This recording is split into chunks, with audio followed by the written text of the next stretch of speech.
வணக்கம் ஃப்ரெண்ட்ஸ். லட்சுமி அம்மா அவர்கள் எழுதிய நாயக்கர் மக்கள் அத்தியாயம் 22. ஒரு வார காலம் ஓடி சென்றது. கல்யாணத்திற்கு வந்திருந்த உறவினர்கள் அனைவரும் ஒருவர் பின் ஒருவராக சென்று விட்டனர். கடைசியாக பாலசுந்தரமும் ரேவதியும் ஊருக்கு சென்றதும் சில நாட்களாக ஒரே கோலாகலமாகவும் இரைச்சலாகவும் இருந்த நாயக்கரின் வீடு திடீரென்று அமைதியை அடைந்தது. தன்னுடைய லீவு நாட்கள் மறுதினத்துடன் முடிவடைந்து விடுவதை உணர்ந்த மோகனரங்கம் தானும் ஊருக்கு புறப்பட வேண்டிய அவசியத்தை மெல்ல தந்தையிடம் பேச ஆரம்பித்தான். அன்று இரவு போஜனத்தை முடித்து கொண்டு தந்தையும் மகனும் கூடத்தில் உட்கார்ந்து கொண்டு ஊர்கதைகளை பேசி மகிழ்ந்து கொண்டிருந்தனர். இதுதான் தருணம் என்று எண்ணியவன் போல், அப்பா, நாளை மாலை வண்டிக்கு நான் நாகேந்திரம் புறப்பட வேண்டும். நாளை மறுநாள் கலாசாலைக்கு நான் ஆஜராக வேண்டியது அவசியம் என்று மெல்ல ஆரம்பித்தான் மைந்தன். திடுக்கிட்டவர் போல் நாயக்கர் அவனை நிமிர்ந்து பார்த்தார். சிறிது நேரம் என்ன கூறுவது என்று தெரியாமல் தயங்கிவிட்டு, நைனா, இப்பொழுது அவசரம் என்ன? இங்கிருந்தபடி இன்னும் 15 நாட்களுக்கு லீவு தரும்படி எழுதி போட்டுவிடு. கல்யாண அமளி துமளியில் உன்னை பற்றி யோசித்து முடிவு செய்ய எனக்கு அவகாசம் இருக்கவில்லை. உன் பிற்காலத்தை பற்றி தீவிரமாக கலந்து ஆலோசித்து ஒரு நல்ல முடிவுக்கு வர உத்தேசித்திருக்கிறேன். ஆகையினால் நீ நாளைக்கு எதற்காக ஊருக்கு புறப்பட வேண்டும் என்றார்.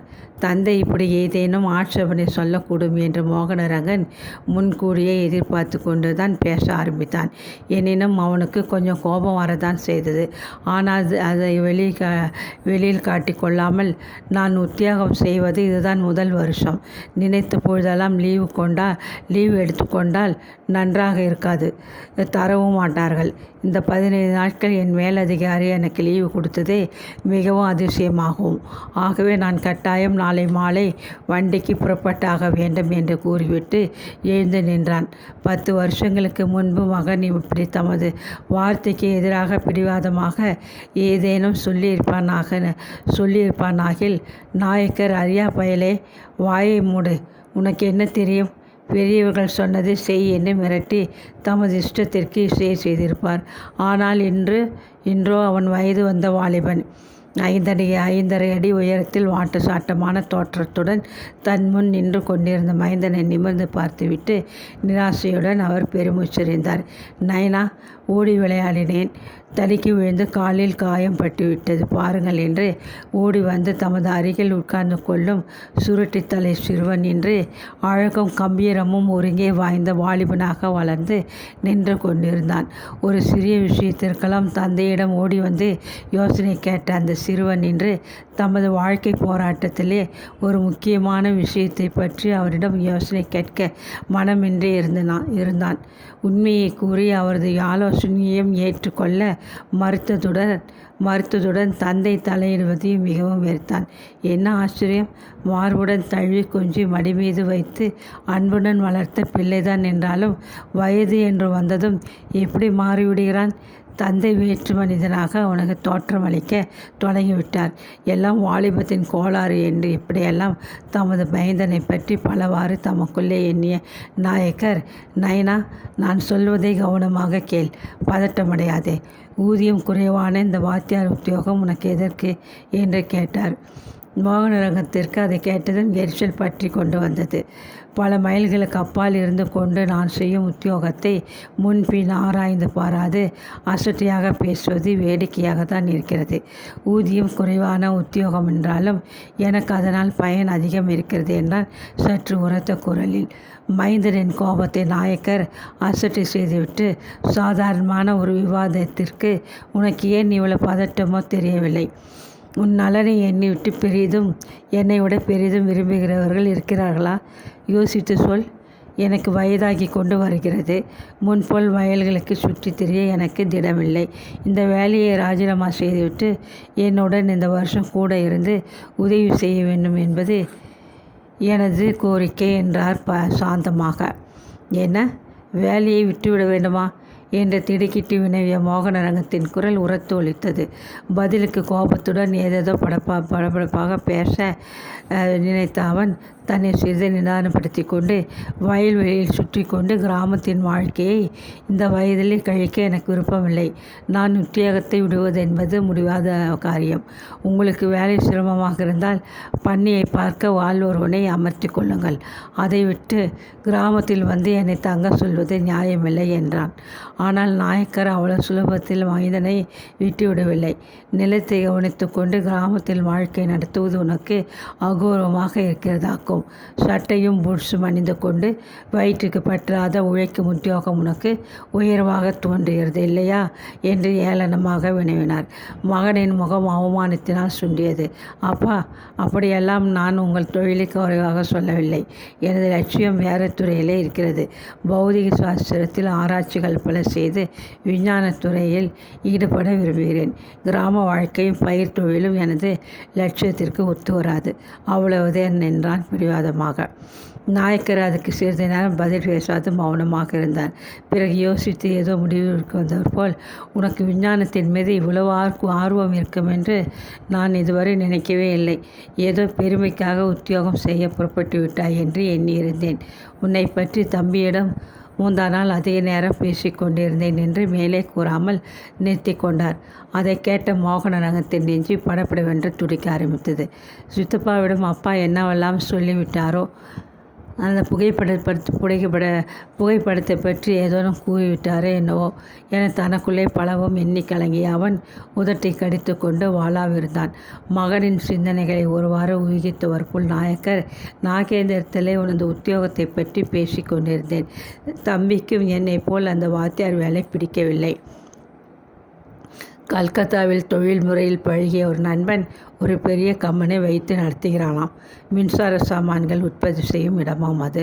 அதில் உனக்கு நல்ல வேலை ஒன்று வாங்கி தருவதாக சொல்லிவிட்டு போயிருக்கிறான். ஆகவே அதுவரை நீ இந்த வேலையை விட்டு ஓய்வாக இங்கே தங்கியிருக்கலாம். நான் நாகேந்திரம் சென்று அந்த வீட்டை காலி செய்து சாமான்களை ஏற்றுக்கொண்டு வந்து விடுகிறேன். உன் நன்மைக்காக தான் இவ்வளவு தூரம் எடுத்து சொல்கிறேன் என்று கூறி முடித்தார்.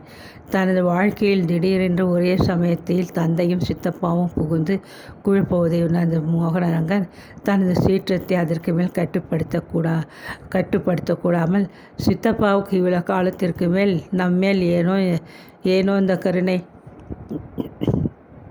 அவர் தயவால் நான் எந்த உத்தியோகத்தையும் பெற விரும்பவில்லை.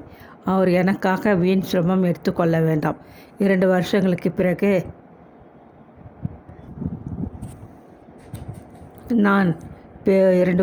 பிறகு நான் சீமைக்கு செல்ல விரும்புகிறேன். அதற்கு இந்த ஆசிரியர் வேலை மிகவும் உதவியாக இருக்கும்.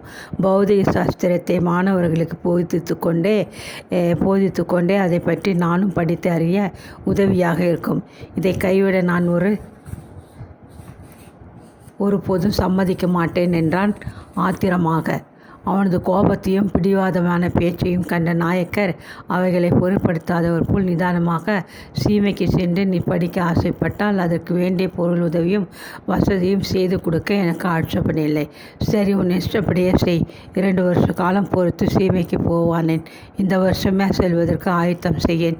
சீமையிலிருந்து உனக்கு அறிவிப்பு கடிதம் வருவரை நீ சௌக்கியமாக இங்கே என்னுடன் சில நாட்கள் ஓய்வாக தங்கியிரு. உனது சீமை படிப்பை பற்றி இன்று மாலை நான் டாக்டர் ஐயாவிடம் வெகு நேரம் பேசி கொண்டிருந்தேன். நான் தற்சமயம் கூறிய ஆலோசனையை அவர் பெரிதும் பாராட்டினார் என்றார். மோகனரங்கத்தின் சீற்றம் எல்லையை கடந்து சென்றது. எனது வருங்காலத்தை பற்றி நீங்கள் பேசாத மனிதர்கள் பாக்கி இல்லை போலிருக்கிறது. சித்தப்பாவுக்கும் உங்கள் டாக்டர் நண்பருக்கும் எனது வாழ்க்கையில் ஏன் இவ்வளோ அக்கறையோ புரியவில்லை. அந்நியர்கள் என் வாழ்க்கையில் குறுக்கிட்டு எனக்கு வருங்கால திட்டம் வகுப்பதை நான் வெறுக்கிறேன். மனதில் எதையோ ஒன்றை வைத்து கொண்டு அதை நேரடியாக சொல்லாமல் சுற்றி வளைத்து பேசுவானேன். ஒரே வார்த்தையில் மனதில் இருப்பதை பற்றென்று சொல்லிவிடுகிறது தானே. யார் என்ன சொன்ன போதிலும் நான் என் உத்தியோகத்தை கைவிட முடியாது. நாளை மாலை வண்டிக்கு நான் நாகேந்திரம் போகத்தான் போகிறேன் என்று இறைந்து கோபத்தில் முகம் சிவக்க, உணர்ச்சி வேகத்தில் கால்கள் தடுமாற வாய்ப்பக்கத்து அறைக்கு விரைந்து சென்றான். சமையல் அறையில் காரியமாக இருந்த கோதையம்மாள் பதறிக்கொண்டு கூடத்திற்கு ஓடி வந்தாள். என்ன நைனா, என்ன சண்டை என்ற கவலையுடன் மகனை விசாரித்தாள். மாடி அறையிலே நின்று கொண்டிருந்த சித்ரா தமையனின் உரத்த குரலை கேட்டு பயந்து கொண்டு வேகமாக கீழே இறங்கி ஓடி வந்தாள். கூடத்து பெஞ்சின் மீது சிந்தனையுடன் சற்று கோபமாக உட்கார்ந்திருந்த தந்தையிடம் விஷயத்தை விசாரிக்க அவளுக்கு துணிச்சல் ஏற்படவில்லை. ஒன்றுமில்லை, உன் பேரனுக்கே பைத்தியம் பிடித்திருக்கிறது என்று நாயக்கர் கூறிவிட்டு மேலே பேச இஷ்டப்படாதவர் போல் எழுந்து பின்கட்டிற்கு சென்றார். கோதையம்மாளுக்கு இருப்பு கொள்ளவில்லை. பேரனுக்காக தயாராக எடுத்து வைத்திருந்த பால் டம்ளரை கையில் எடுத்துக்கொண்டு வாய்ப்புறத்து அறைக்குள்ளே மெல்ல சென்றாள். கட்டிலின் மீது குப்புறப்படுத்தி கொண்டிருந்த மோகனரங்கனை, நயனா எழுந்திரு, பாலை சாப்பிடாத தூங்க ஆரம்பித்து விட்டாயே என்று மிகவும் அன்புடன் தட்டி எழுப்பினாள். உஷ், என்னை தொந்தரவு செய்யாதீங்க, எனக்கு இன்று ஒன்று வேண்டாம் என்று சீரிய மோகனரங்கத்தின் முகமும் கண்களும் சிவந்து காணப்பட்டன. சின்னஞ்சிறு பையனாக இருக்கையில் விளக்கினை குடிப்பதற்கு பிடிவாதம் செய்து ரகளை செய்யும் அந்த பழைய நினைவு அவளுக்கு வரவே மெல்ல தனக்குள்ளே சிரித்து கொண்டே, நயனா, உனக்கு வயசாகியும் சிறுபிள்ளைத்தனமும் கொஞ்சமும் போகவில்லை. அப்பா கிட்ட எதற்காக சண்டை போட்டாய்? அவனை கேட்டால் ஒன்றும் சொல்ல மாட்டேங்கிறான். நீ பச்சை குழந்தை போல் பாலை குடிக்க மறுத்து படுத்து கிடக்கிறது வேடிக்கையாகத்தான் இருக்கிறது. காலத்தில் உனக்கு ஒரு கட்டு போடாது உன்னை தனியே வச்சிருக்கிறது தப்புதான் என்ற முணுமுணுத்து விட்டு வெளியேறினாள். அன்றிரவு நாயக்கர் அமைதியின்றி கழித்தார். பொழுது விடுவதற்குள் படுக்கை நின்று எழுந்த அவர் ஏதோ யோசித்து முடிவுக்கு வந்தவர் போல் வாயிற்புறத்து அறைக்குள்ளே வேகமாக சென்றார். கட்டிலின் மீது தலையை கையில் தாங்கியபடி சோர்ந்து உட்கார்ந்திருந்த மைந்தனை கண்டார். நயனா, நீ இரவு முழுவதும் தூங்காது இப்படியே உட்கார்ந்திருந்தாயா? நல்ல பையன். ஒரு சிறு விஷயத்திற்கு இவ்வளவு மனத்தை அலட்டி கொண்டால் பிறகு பெரிய காரியங்களுக்கு எப்படி தான் ஈடு கொடுக்கப் போகிறாய் என்று கடிந்துவிட்டு அருகில் வந்து உட்கார்ந்து கொண்டார். தந்தையின் முகத்தை கூட பார்க்க மனமற்றவன் போல் மோகனரங்கன் தலை குனிந்தபடியே இருந்தான். நாயக்கர் ஒருமுறை தொண்டையை கனைத்து கொண்டு மைந்தன் தோள் மீது தனது வலத்து கருத்தை வைத்து கொண்டு தாம் சொல்ல வந்ததை ஆரம்பித்தார். நான் இரவு முழுவதும் தூங்காது பல விதமாகவும் யோசித்து பார்த்தேன்.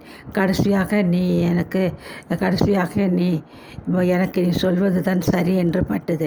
உனது லட்சியங்களை நான் மிகவும் மதிக்கிறேன். உனது விருப்பத்தை கிடைக்க எனக்கு கொஞ்சமும் மனமில்லை என்று கூறிவிட்டு சற்று நிறுத்தினார். எதற்காக இந்த பூர்வ பீடிகைகள் எல்லாம் என்று அறிந்து கொள்ள முடியாத மைந்தன் ஆச்சரியமாக தந்தையை திரும்பி பார்த்தான். 2 வருஷ காலமோ 3 வருஷ காலமோ மேநாட்டு படிப்பிற்கு அவசியமான காலம் வரை தாராளமாக நாகேந்திரத்திலேயே நீ அந்த வேலையை வகித்து கொண்டு இருக்கலாம். அதற்கு நான் இனி தடை சொல்ல மாட்டேன். தேவையான வசதியும் செய்து கொடுக்கிறேன். ஆனால் அதற்கு பிரதியாக நீ எனக்கு ஒரு சிறிய காரியம் செய்ய வேண்டும். அதை ஒப்புக்கொண்டால் போதும் என்றார். தந்தை தன்னை திரும்ப நாகேந்திரம் அனுப்ப ஒப்புக்கொண்டார் என்பதை கேட்டதும் சந்தோஷத்தினால் மோகனரங்கத்தின் முகம் மலர்ந்தது. எனக்கு எல்லா வித சௌகரியமும் செய்து கொடுத்து எனது இஷ்டத்திற்கெல்லாம் உடன்படும் உங்களுக்கு பிரதியாக எதையும் செய்ய தயார் என்றார் மகிழ்ச்சியுடன். மிகவும் பிரமாதமான காரியமல்ல, எனினும் கட்டாயம் நீ அதை செய்வதாக எனக்கு வாக்கு கொடுக்க வேண்டும். நாகேந்திரத்துக்கு நீ திரும்பி சென்றதும் இந்த பெண் சரோஜினியுடன் எந்த விதமான தொடர்பும் வைத்து கொள்ளக்கூடாது. இந்த நிபந்தனை உனக்கு அதிகமாக மன கஷ்டத்தை கொடுக்காது என்று நினைக்கிறேன். ஏனெனில் நீ அவளை காதலிக்கவில்லை, மாணவி என்ற ஹோதாவில் மதிக்கிறாய் இல்லையா என்றார். மோகனரங்கத்திற்கு உலகமே தலைமேல் இடிந்து விழுந்து விட்டது போன்ற ஒரு பிரமை ஏற்பட்டது. இந்த நிபந்தனைக்கு காரணம் என்று தனது படப்பிடிப்பை அடக்க முடியாத அவளுடன் கேட்டான். காரணம் கூற வேண்டுமானால் தாராளமாக சொல்கிறேன், ஆனால் இங்கே சொல்ல முடியாது. விடியும் நேரம் இருவரும் காவிரி நதிக்கரை வரை நடந்து செல்லலாம். வா, விவரமாக உனக்கு நான் எடுத்து சொன்னால் அந்த பெண் சரோஜினி உனது அன்பிற்கு லாயக்கற்றவள் என்பதை அறிந்து கொள்வாய். எழுந்திரு என்றார். கனவிலே நடப்பவன் போல் மைந்தன் அவரை பின்தொடர்ந்து வெளியே சென்றான். அத்தியாயம் 23. காவேரி நதியின் மணற்பரப்பிலே தந்தையும் மகனும் வந்து உட்கார்ந்து கொண்டனர். மைந்தன் குறுக்கிட்டு எதுவும் கேட்கும் முன் நாயக்கரே தாமே அந்த காரணத்தை பற்றி பேச ஆரம்பித்து விட்டார். பொழுது நன்றாக விடுவதற்கு இன்னமும் சிறிது நேரம் இருந்ததனால் லேசாக கலந்து சென்ற விடியற்காலை இருளில் அவரது முகபாவத்தை மைந்தனால் நன்கு கண்டு கொள்ள முடியவில்லை. தனிவான குரலில் முதலில் ஆரம்பித்த நாயக்கர் மேலே கதையை சொல்லிக்கொண்டு போக போக உரத்த குரலில் மிகவும் இறைந்து பேச ஆரம்பித்தார். பேச்சில் ஒரு இடத்தில் துக்கத்தில் திணறினார். இன்னொரு இடத்தில் ஆவேசமும் கோபமும் தாளாது இறந்து கத்தினார். அவரது குரலில் துணித்த துக்கம், கடுமை, வெறுப்பு ஆகிய பல்வேறு பாவங்களும் அவர் மனத்திற்குள்ளே அவ்வளவு வருஷங்களாக குமுறிக்கொண்டு போராட்டமிட்டு கொண்டிருந்த அந்த உணர்ச்சிகளின் பிரதிபலிப்பு என்பதை மோகனரங்கத்தினால் அறிந்து கொள்ள முடிந்தது. திடுக்கிடும் சம்பவங்களும் உள்ளத்தை உருக்கும் காட்சிகளும் நிறைந்த ஒரு நவீனத்தை படிக்கும் பொழுது ஏற்படும் ஆவல் மோகனரங்கத்தை பிடித்து கொண்டு விடவே அவன் மெய் மறந்து மூச்சு விடக்கூட மனமில்லாதவன் போல் அசைவற்று அந்த கதையை கேட்டு கொண்டிருந்தான். இரு கரைகளையும் தொட்டு கொண்டு ஒய்யாரமாக நெளிந்து ஓடிக்கொண்டிருந்த காவேரி நதி கூட அந்த கதையை கேட்டு ஓட மறந்து நிற்பதைப் போல் மோகனரங்கத்திற்கு அதிசயமான ஒரு பிரமை ஏற்பட்டது. கதையை முடித்துவிட்டு துக்கத்தினால் கமறிய தொண்டையை கனைத்து சுத்தப்படுத்தி கொண்டு நாயக்கர் எழுந்து நின்றார். அதுவரை வேறு ஒரு உலகிலே தந்தையின் உணர்ச்சிகளில் சிக்குண்டு லயித்து போயிருந்த மோகனரங்கனும் கனவு நின்று வீழ்த்து கொண்டவன் போல் திடுக்கிட்டு எழுந்து நின்றான். கவிழ்ந்து நின்ற இருள் மறைந்து கீழ்வானம் வெளுத்து கொண்டு வந்ததனால் வெளிச்சம் லேசாக எங்கும் பரவி கொண்டு நின்றது. அதுவரை சலனமற்று அமைதியாக நின்ற காவேரி நதி அவனைப் போல அப்பொழுதுதான் வீழ்த்து கொண்டது போல் ஒய்யாரமாக நெளிந்து ஓடிக்கொண்டிருந்தது. நதியில் இறங்கி பல் துளக்கி முகத்தை கழுவிக்கொண்டு கரையில் ஏறிய நாயக்கர், நயனா, காரணத்தை கூறிவிட்டேன். வயது வந்த உன்னிடம் இனி மறைத்து வைப்பானேன் என்று ஒன்றையும் ஒழிக்காது கூறிவிட்டேன். இனி உன் இஷ்டப்படி நடந்து கொள்ளலாம் என்று எனது கடைசி காலத்தில் எனக்கு மனசாந்தியையும் அமைதியையும் கொடுக்க விரும்பினால் எனது வேண்டுகோளை நிறைவேற்றுவாய். உன் விருப்பப்படியே தான் நடப்பது என்று பிடிவாதம் செய்தாயானால் எனக்கு அதைவிட உலகிலே துக்கமான சங்கதி எதுவும் கிடையாது. உன்னிடம் ஒளிவு மறைவின்றி எது நன்மை எது தீமை என்று எடுத்து கூறிவிட்டேன். நீ படித்தவன், பண்புடைய உள்ளம் கொண்டவன். உனது கடமையை நீ அறிவாய். உன்னிடம் நான் வேண்டுவது ஒன்றே ஒன்றுதான். உனது அறிவு சொல்லும் வண்ணம் நீ நடந்து கொள், அது போதும் என்றார். துயரத்தினால் சாம்பிய அவரது வதனத்தை ஏறெடுத்து பார்த்த மோகனரங்கன் மிக்க வியாகுலமடைந்தான். ஏற்கனவே அவரது சோக கதையை கேட்டு உள்ளம் நைந்து போயிருந்த அவனுக்கு அவரது வேண்டுகோள் இன்னும் அதிக மன துயரத்தை கொடுத்தது. என்ன விதமான பதில் கூறுவது என்று அவனுக்கு விளங்கவே இல்லை. உண்மையில் அனுதாபத்திற்கு உரியவர் அவரா அல்லது அவனா என்பது அவனுக்கு புரியவில்லை. உயிருக்கு மேலாக உயிராக நேசிக்கும் சரோஜினியை மறந்து தந்தைக்காக காதலை தியாகம் செய்ய நேரிடும் அவன் அனுதாபத்திற்குரியவனா? வாழ்க்கையிலே வாலிப வயதிலே வஞ்சிக்கப்பட்டு உள்ளம் நொந்து போய் அந்த பழைய துக்கத்தை மறக்க முடியாது தவித்து கொண்டிருக்கும் அவர் அனுதாபத்திற்குரியவரா? அடிநாளில் அவர் பட்டிருந்த கஷ்டம், அவர் மனதிற்கு ஏற்பட்டிருந்த சங்கடங்கள், அவர் வாழ்க்கையில் நடந்த போராட்டங்களை எல்லாம் கேட்ட மைந்தன் இரக்க கடலிலே மூழ்கிவிட்டிருந்தான். எனவே அவன், அப்பா, காரணத்தை நீங்கள் மறைக்காது கூறியது எவ்வளவு நலமாகிவிட்டது தெரியுமா? இல்லை என்றால் உங்களை நான் தவறாக எண்ணியிருப்பேன். குழந்தைகளின் வாழ்க்கையிலே அர்த்தமற்று குறுக்கிடும் பெற்றோர்களின் வகையில் உங்களையும் சேர்த்து மிகவும் வெறுத்திருப்பேன். ஆனால் உண்மையை உணர்ந்த பின்பு என் மனம் வெகுவாக மாறிவிட்டது. நீங்கள் என்னை நம்புங்கள். இவ்வளவு தெரிந்த பின் நான் அந்த குடும்பத்தவர்களிடம் ஒருவித தொடர்பும் வைத்து கொள்ள மாட்டேன் என்றான் திடமான குரலில். நயனா, உன்னை நான் நிர்பந்திக்கவில்லை என்று மீண்டும் வற்புறுத்திக் கொள்கிறேன். உன் அறிவு காட்டும் வழியில் செல், போதும். மறுபடியும் உன்னை நான் அந்த கேள்வியை கேட்க நேருகிறது. நான் உன்னிடம் உண்மையை ஒழிக்காது கூறியது போல் நீயும் என்னிடம் உண்மையை கூறிவிட வேண்டும். நீ அந்த பெண் சரோஜினியை காதலிக்கவில்லையா? மாணவி என்ற ஹோதாவில் அவளிடம் உனக்கு வெறும் மதிப்பு தானா ஏற்பட்டிருக்கிறது என்று அவளுடன் கேட்டார். புனிதமான காவேரியின் நீர்ப்பரப்பை உற்று பார்த்து கொண்டு நின்ற மோகனரங்கன் திடுக்கிட்டு தந்தையின் பக்கம் திரும்பி பார்த்தான். அவமானத்தினால் அவனது நெஞ்சு வேகமாக துடித்தது. முகம் இரத்தமென சிவந்து போயிற்று.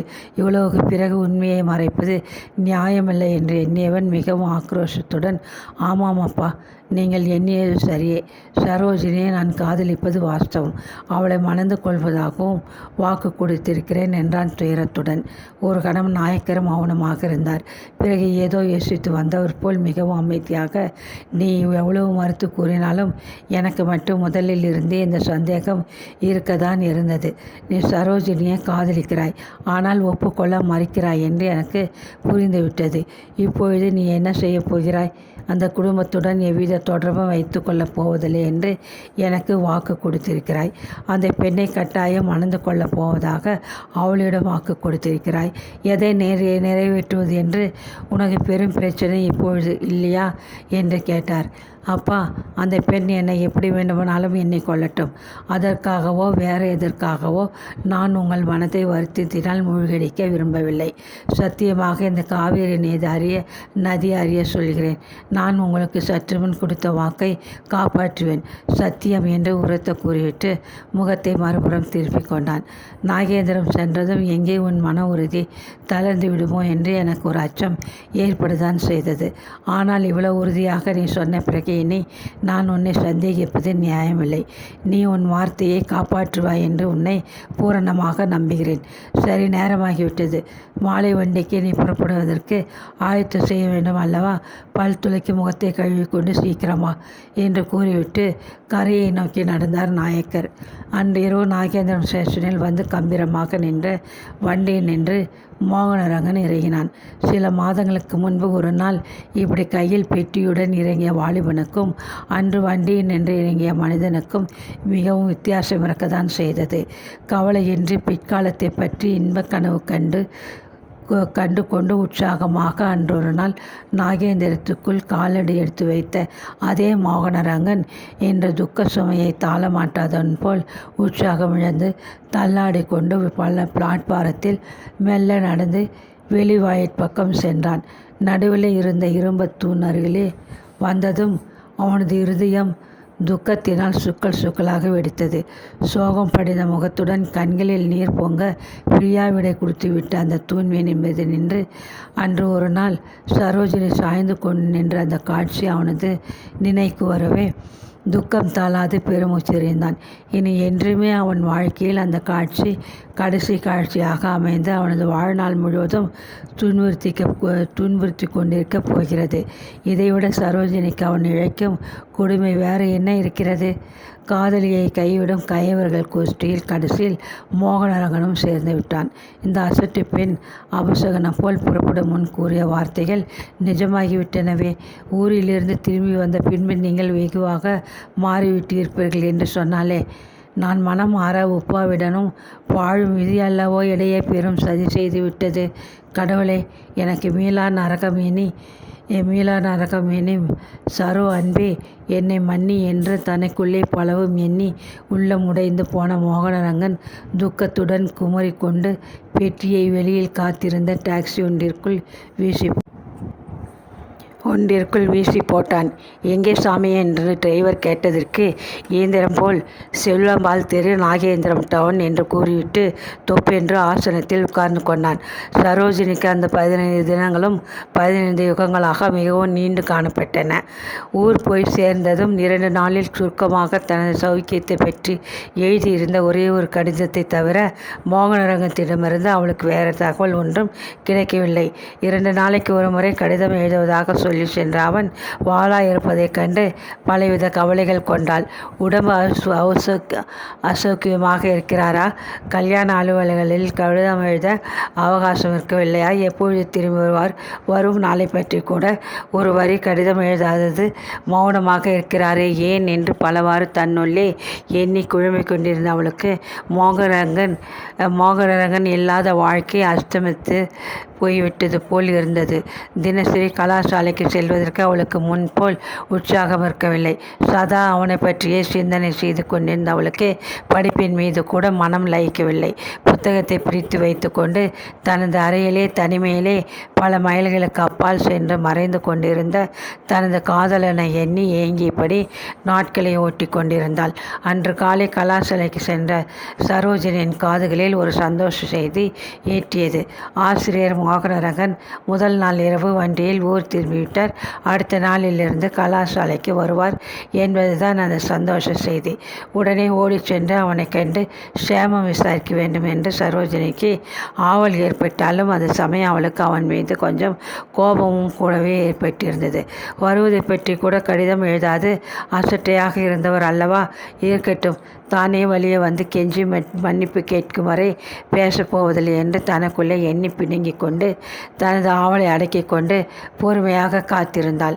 அன்று சாயங்காலம் கலாசாலையிலிருந்து திரும்பிய சரோஜினி தனக்கு வேண்டிய சில சாமான்களை வாங்கி கொள்ளும் பொருட்டு வழியில் ஒரு கடை அருகே காரை நிறுத்த சொல்லி கீழே இறங்கினாள். கடைக்குள்ளே காலடி எடுத்து வைக்கும் முன், ஹலோ சரோ, உன்னை கண்டு வெகு நாள் ஆயிற்று, சௌக்கியம்தானே என்று பழக்கமானதொரு குரல் தன்னை விசாரிப்பதை உணர்ந்து திரும்பி பார்த்தாள். திலகவதியா? அடட, ரொம்ப மாறி போயிருக்கிறியே, உன்னை பார்த்து வெகு நாளாயிற்று, எப்பொழுது நீ ஊருக்கு திரும்பி வந்தாய் என்னும் மகிழ்ச்சியுடன் தனது பள்ளி தோழியை பதிலுக்கு விசாரித்தாள். திலகவதி தனது அழகிய கைப்பையை ஒருமுறை தடவிவிட்டு தோள்களை ஒருமுறை நாசுக்காக குலுக்கி கொண்டு மிகவும் தாழ்ந்த குரலில், சரோ, நானும் அத்தையும் முந்தா நாள்தான் ஹைதராபாத்திலிருந்து திரும்பி வந்தோம். உனக்கு ஒரு சந்தோஷமான செய்தி சொல்ல காத்திருந்தோம். உன்னை இங்கே சந்தித்தது பற்றி ரொம்ப மகிழ்ச்சி. 2 வருஷமாக மேல் படிப்பிற்காக அமெரிக்கா சென்றிருந்த என் அத்தான் வசந்தகுமார் முந்தா நாள் தான் ஊருக்கு திரும்பி வந்தார் என்று புன்முறுவல் செய்தாள். அப்படி சொல். அப்படி என்றால் சமீபத்தில் எனக்கு கல்யாண விருந்து இருக்கிறது என்று சொல் என்று சரோஜினி பரிகரித்த வண்ணம் சிநேகிதியின் கரங்களை பற்றி மகிழ்ச்சியுடன் குலுக்கினாள். உரத்து பேசாதே, யாராவது நமது சம்பாஷணையை கேட்டு சிரிக்கப் போகிறார்கள். அது இருக்கட்டும், உனக்கு ஸ்ரீமதி ரேவதியை தெரியுமா? அவர்கள் எனக்கு போன வருஷம் மணிகொண்டான் லேடிஸ் கிளப்பிலே முதலாக சிநேகிதமானவர்கள். அவர்களை உனக்கு அறிமுகப்படுத்தி வைக்கிறேன் என்று பரபரப்பாக கூறிவிட்டு சரோஜினியின் கருத்தை பற்றி அவளை உள்ளே அழைத்து சென்றாள். கடையின் மறுகோடையில் வாசனை திரவிய புட்டிகளை விலைக்கு வாங்க பொறுக்கி கொண்டிருந்த ரேவதி மிடுக்காக திரும்பி பார்த்து, என்ன, என்னை பற்றி ஏதோ பேசிக்கொள்கிறாய் போலிருக்கிறது என்றால் கேலியாக. திலகவதி வேகமாக அவள் அருகில் சென்று, இவள்தான் என் பள்ளி தொழில் சரோஜினி, ஸ்ரீமான் நரசிம்மம் அவர்களின் குமாரத்தி. சரோ, இவர்தான் ஸ்ரீமதி ரேவதி அவர்கள், ஸ்ரீமான் பாலசுந்தரம் அவர்களின் மனைவி என்று பரஸ்பரம் அறிமுகம் செய்து வைத்தாள். தன் அருகே வந்து நின்ற சரோஜினியின் கலங்கமற்ற அழகிய வதனத்தை ஒரு முறை உற்று பார்த்தாள் ரேவதி. அவளுக்கு என்றுமே தன்னை விட அழகிய பெண்களை பார்க்கவோ பேசவோ பிடிக்காது. ஆகவே ஓஹோ அப்படியா என்று அசிறுத்தியாக கூறிவிட்டு தான் வாங்க வந்த பொருள்களின் பக்கம் திரும்பினாள். ஆனால் அவளுக்கு அது சமயம் திடீரென்று ஒரு ஆவல் ஏற்பட்டது. சரோஜினியின் முகம் எங்கேயோ பார்த்த முகம் போல் அவளுக்கு தோன்றவே, எங்கேயோ பார்த்தோம் இந்த பெண்ணை என்று தனது சிந்தனையை துழாவிக் கொண்டு நின்றாள். அடுத்த கணம் பளிச்சென்று ஞாபகம் வரவே ரேவதி அவளை அடக்க முடியாது சரோஜினியின் பக்கம் பார்த்து, உன்னை இதற்கு முன் பார்த்திருக்கிறேன் என்று நினைக்கிறேன். ஆமாம், இப்பொழுது நினைவு வருகிறது. சில தினங்களுக்கு முன்பு ஒரு நாள் மாலை ரயில்வே ஸ்டேஷனில் எனது மைத்துனர் மகனை வழி எழுப்ப நானும் என் கணவரும் வந்திருந்தோம். அப்பொழுது நீ கூட வந்திருந்தாய். யாரிடமும் பேசாது ஒரு தூண் அருகிலே நின்று கொண்டிருந்தது எனக்கு விசித்திரமாகப்பட்டது. ஆகவே உன்னை குறிப்பாக அப்பொழுதுதான் நான் கவனித்தேன் என்று கூறிவிட்டு லேசாக நகைத்தாள். சரோஜினியின் முகம் சங்கோஜத்தினால் குப்பென்று சிவந்து போயிற்று. நெஞ்சு ஒருவித பயத்தில் படபடவென்று துடிக்க ஆரம்பித்தது. ரேவதியை அதிகம் பார்த்திராவிடனும் அன்று ரயிலுக்கு மோகன சுந்தரத்தை வழி அனுப்ப வந்திருந்த ஸ்ரீ ரேவதி என்பது அவளுக்கு தெரியும். தன்னை பற்றி ஏதாவது சித்தியிடம் மோகனரங்கன் கூறிவிட்டிருக்கிறானோ என்னவோ என்று ஒரு கிளி ஏற்படவே சங்கோஜத்துடன் அவள், உங்களை நான் இருக்க முன் பார்த்ததில்லை, கேள்விப்பட்டிருக்கிறேன்.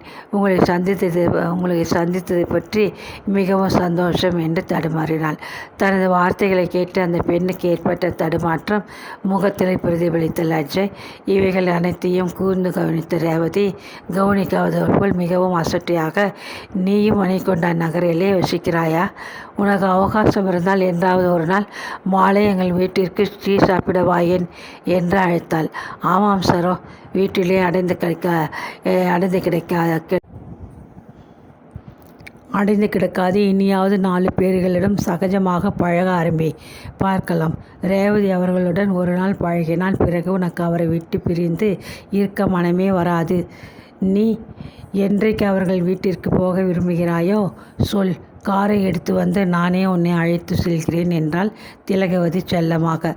போதும், என் முன்னையே என்னை புகழ வேண்டாம். வீணாக முகஸ்துதி செய்பவர்களை போன்ற விரோதிகள் வேற ஒருவருமில்லை என்பார்கள். நீ என் சிநேகிதி, ஆகவே என்னை புகழாதே, சொல்லிவிட்டேன். சரி, நேரமாகவில்லையா? நாம் காரியத்தை முடித்துக்கொண்டு புறப்பட வேண்டாமா என்று தனது அழகிய பற்கள் தெரிய நகைத்துவிட்டு தனது காரியத்தை கவனிக்க திரும்பினாள் ரேவதி. அது சமயம் கடைக்குள் தற்செயலாக நுழைந்த புருஷனை கண்டதும், அடாடா, நீ ஊரிலிருந்து எப்பொழுது வந்தாய் என்ற ஆச்சரியத்துடன் வினவினாள். மறுநாளைய அவசர தேவைக்கு சாமான்கள் சிலவற்றை வாங்கும் நிமித்தம் கடைக்குள் எதேச்சையாக பிரவேசித்த மோகனரங்கனின் கால்கள் மேலே நடக்காது நின்றன. ரேவதியின் அருகில் நின்று கொண்டிருந்த சரோஜினியை கண்டதும் அவன் உள்ளம் பதைத்தது, தலை கிறுகிறுத்தது. நேற்றிரவு வண்டிக்கு வந்தேன், பிறகு உங்களை வந்து நாளை சாயங்காலம் பார்க்கிறேன். சித்தப்பாவிற்கு என் நமஸ்காரத்தை தெரிவிக்கவும் என்று அவசரமாக கூறிவிட்டு தீயை மிதித்தவன் போல் விருக்கென்று கடையை விட்டு வெளியே திரும்பி சென்று விட்டான். மோகனரங்கனை நேரில் கண்டதும் மகிழ்ச்சியினால் பூரித்து போய் பிரமித்து நின்ற சரோஜினிக்கு அவனது செய்கை மிகவும் ஆச்சரியகரமாக இருந்தது. தன் பக்கம் ஒரு முறை கூட திரும்பி பாராது அவசரமாக வெளியே சென்றதன் காரணம் என்ன என்று அவளால் யூகிக்க முடியவில்லை. எனினும் மோகனரங்கனின் பாராமுகம் அவளால் தாளக்கூடவில்லை.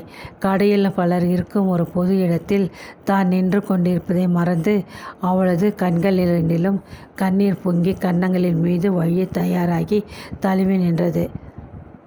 சற்றென்று அதை கண்டுவிட்ட ரேவதி, என்னம்மா, உனக்கு உடம்பிற்கு என்ன? ஏன் ஒரு மாதிரியாக இருக்கிறாய் என்று பரிவுடன் விசாரித்தாள். ஒன்றுமில்லை, மன்னியுங்கள், பிறகு உங்களை பார்க்கிறேன் என்று பதிலளித்த சரோஜினி ஓட்டமும் நடையுமாக வெளியேறி வண்டிக்குள் வந்து அவசரமாக ஆசனத்தில் உட்கார்ந்து கொண்டாள். வீட்டுக்குத்தானே என்று வினவிய அவனிடம் திகைப்புடன் எஜமானியை திரும்பி பார்த்தான். ஆமாம் என தலையசைத்துவிட்டு சரோஜினி ஒரு சிறு குழந்தையைப் போல் விக்கி விக்கி அழுது கொண்டிருந்தாள்.